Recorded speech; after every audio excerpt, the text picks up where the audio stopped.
Hey, it's Tpok, and I'm back in Katawa Shoujo, Cold War. So here was my choice. Go with those two, or go with Lilly. I'm going with Lilly. Hey, I'm the new guy, remember?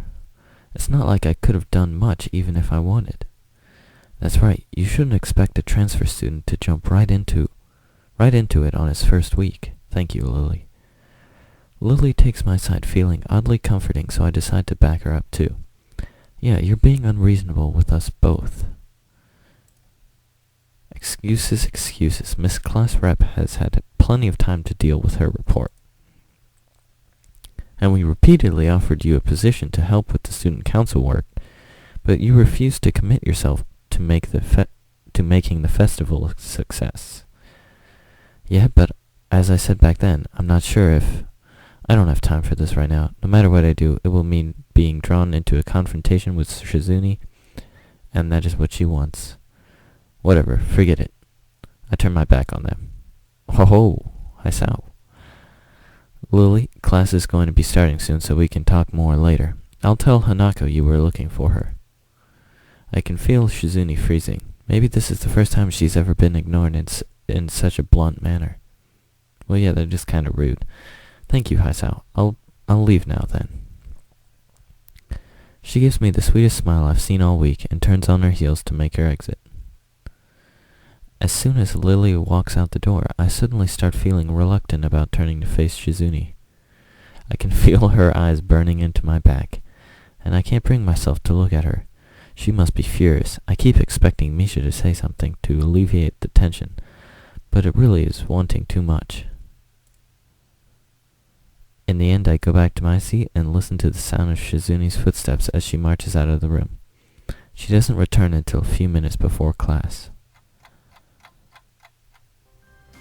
Hanako doesn't come to morning class at all, leaving her seat looking empty and lonely in the back of the classroom. I have to tell her that Lilly was looking for her if I see her later. After the events of this morning, class is pretty boring in comparison. I turn the pages of my textbook lazily. I have a bit of catching up to do despite trying to keep up with my studies at the hospital, but I'm not feeling that enthusiastic about it. The clock at the front of the room sounds unbearably loud. The teacher hasn't said anything in over 7 minutes, instead opting to cover the board in rows and rows of equations taken directly from the book. The rhythmic clashing of chalk on blackboard seems to synchronize perfectly with the ticking of the clock. I start to copy down the equations just to pass the time, even though they are right there in the textbook. Yeah, I do the same thing just to help me remember it, even though sometimes even the teacher gives you a sheet of the equations. I just write them down. Helps me learn them better. When the bell rings, I am not in a hurry because I have nothing to do, so I stay a while, reviewing what we covered in class today. I prefer to leave last anyway, so I don't have to deal with crowding in the hallways. I noticed Shizune. I am the exact opposite, by the way. I try to get out first, so I am not in the crowd. I'm like leading it in a sense. And by leading, I mean trying to be at the first one in the hallway when no one else is there. I noticed Shizune and Misha have also stayed behind, talking to someone from a different class. Shizune's signing so fast that her hands make noises like swords cutting through the air. Maybe there's pent-up anger in there. Misha is trying desperately to keep up, but it's clear she can barely manage to even understand her. I put my head down. Whatever they're discussing, it looks like serious business. Shizune signs to the point where her wrists crackle and Misha struggles to spit it out in word form. Sometimes she trips over herself, like she's dealing with tongue twisters, and then on top of that she has to sign back anything the other girl says. Seems like a rough job. Misha looks tired, like she's about to faint. Luckily for her, their business is soon finished and the girl sits down on their seats again. Oh wow, I'm so tired. She's hanging her head limply on her desk, looking exhausted. I'll use the opportunity to reconcile with Shizune a bit without getting roped into the student council thing again, though I expect that door is now closed for me. Festival preparations must be tough for you. Indeed, the people in the school seem to be taking the festival very seriously. Whenever I see people idling around before and after classes, they're always talking about their plans for it. It's kind of neat to see everyone so enthusiastic about it. I'm probably the only one who doesn't have something to do. Shizune scoffs at me first, as if trying to decide whether to ignore or sneer at me, but in the end she starts signing without doing either. Misha perks up, looking at her hands with slightly unfocused eyes. She's not slightly unfocused, she's out of it. She has no idea what's happening. She signs with harsh, heavy, dramatic strokes. Misha translates her signing into speech for me. She does it so well it's almost like Shizune is actually speaking, transmitting her thoughts directly through Misha. She must have practiced it vigorously. Well, of course, we're in the student council, you know, so we're pretty busy. It's an important duty of ours to ensure the success of the festival with all our strength. We would shame ourselves in front of past student council generations if the festival were to fail. Why are you yelling? That is why there must be no flaws, I think that was encumbrances, nothing that would make the festival short of perfect. Shizune's passionate speech and Misha's enacting are really oddly fitting for them. Oh, hello. I look over my shoulder and see Hanako peering timidly into the classroom, most of her body hidden behind the door.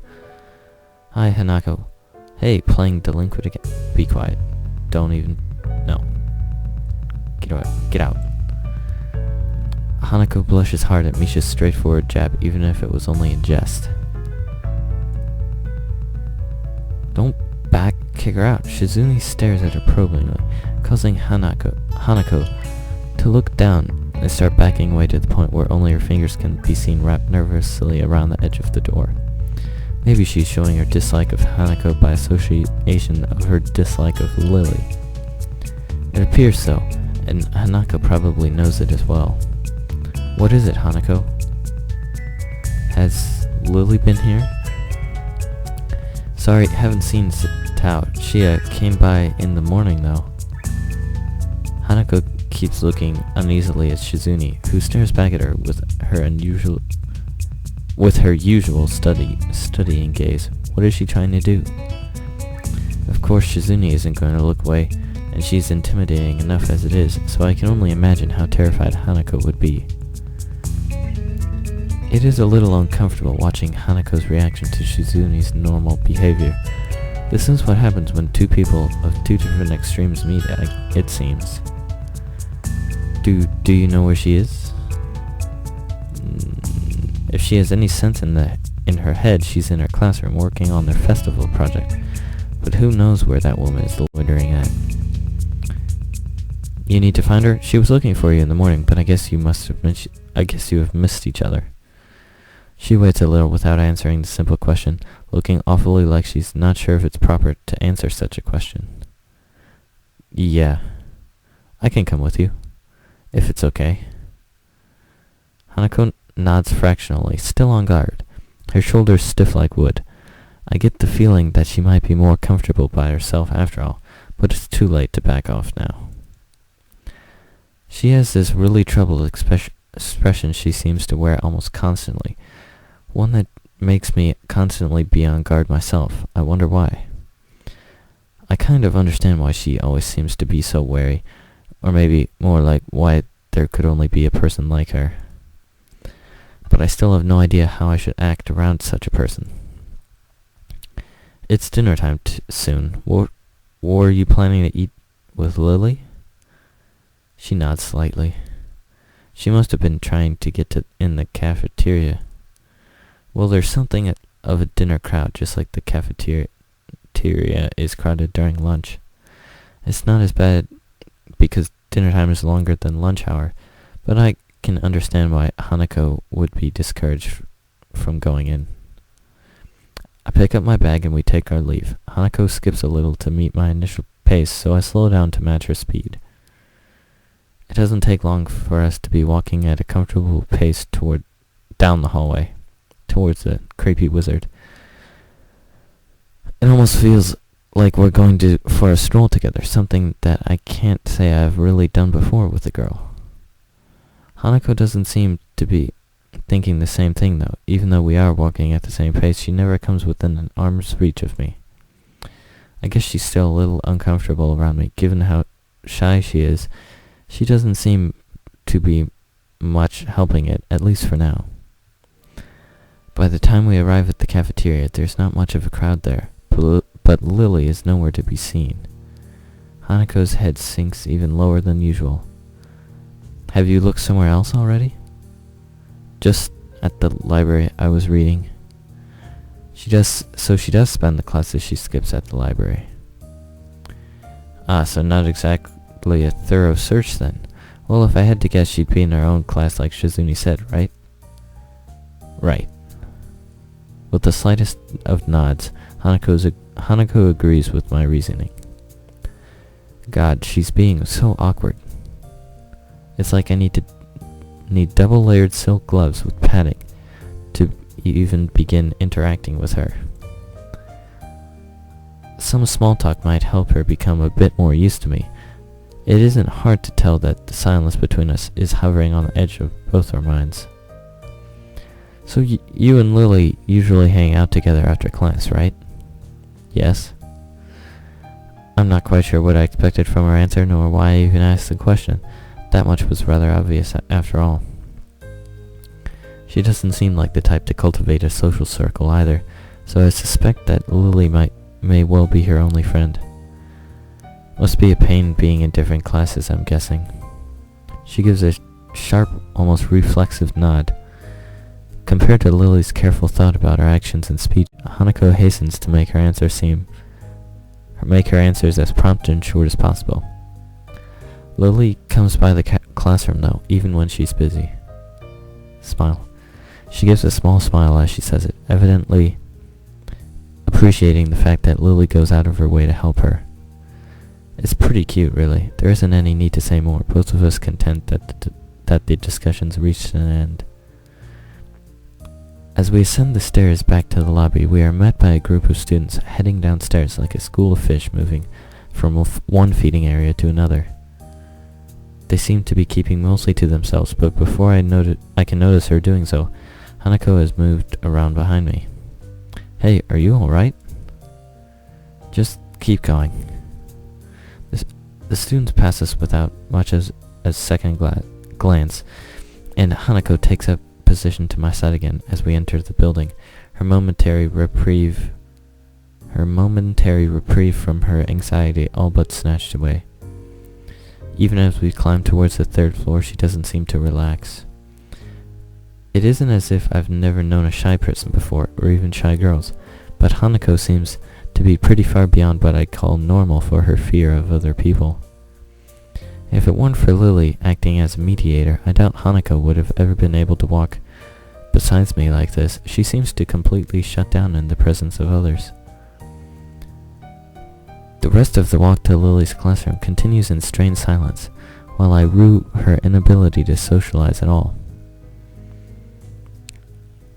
After we make our way up the stairs, the noise coming from Lilly's classroom is audible from halfway down the hallway. I wasn't expecting such a din at all. Well, I guess we found her. This wasn't hard. Did Hanako come here first, then come to me for backup, I wonder? Well, if that's true, then at least she's starting to trust me a little. That can only be a good thing. Eventually, the two of us reached the door to class 3-2, with Hanako less than subtly positioning herself behind me. I opened the door. There's a map of the world. Clock. I can't read what that says. It says like 12 or 1:12 or 2:05. Inside is a hive. Yeah, this have to be 112, or yeah. Inside is a hive of activity, seemingly every student in the class talking at once as they work hurriedly on their separate tasks.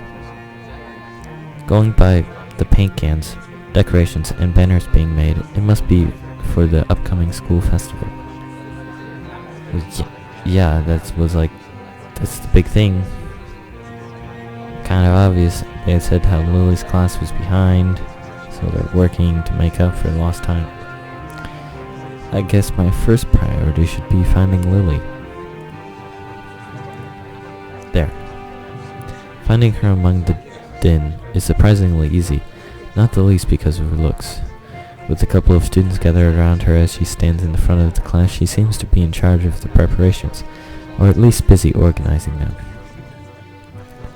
Carefully negotiating a path through the various students hunched over the floor for a lack of desk space, I raise a hand entirely out of habit as we finally reach Lilly. Hi, Lilly.